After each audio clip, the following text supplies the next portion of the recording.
This is London.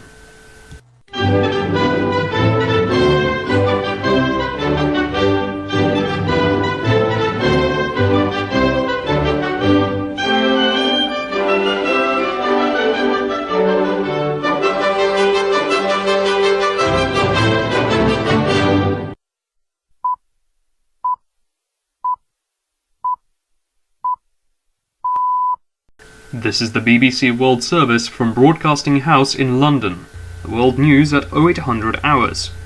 A Norwegian cruiser has been seized off the coast of former Estonia earlier this morning by warships belonging to the Warsaw Pact. According to Norwegian military attachés, at least 37 crew are believed dead, and the remainder are being held captive by Pact security personnel. TASS, the Soviet Union's official state information service, claims that the cruiser strayed into Pact sovereign waters, while Commonwealth Prime Minister Harold Wilson has described the act at the UN World Parliament as a blatant act of piracy. France and the United States have also condemned the incident, while the Norwegian Prime Minister today called for an international blockade of Leningrad and the Pact's other Baltic Sea ports. In India, fights have broken out between pro-British unification supporters and Indian separatists during a pro-unification rally being held in Bombay. Colonial police reckon that as many as 53 protesters have been killed, along with at least 3 policemen. Scores have been wounded, and Victoria Terminus train station has been converted into a makeshift shelter for those injured during the violence. According to the UN space watchdog NASA, there may be as many as 400 Pact orbital installations around the planet.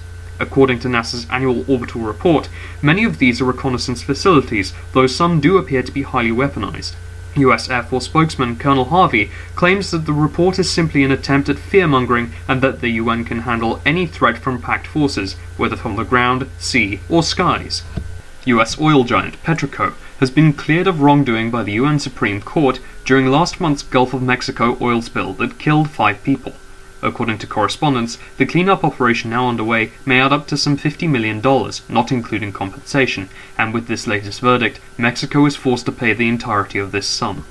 Separatists have been protesting since the accident that Mexico has become a virtual client state to Petroco, while Petroco's spokesman vehemently deny this claim. And finally, in a surprise result, the Mesopotamian Mandate football team has beaten the Pakistani team by a score of 3-2 in this morning's qualifying match for the Commonwealth Cup.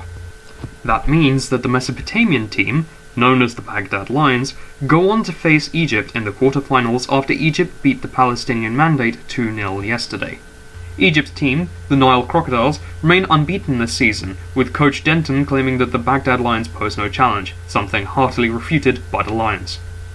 That was the news roundup at 0800 hours. The next news bulletin will follow in 1 hour.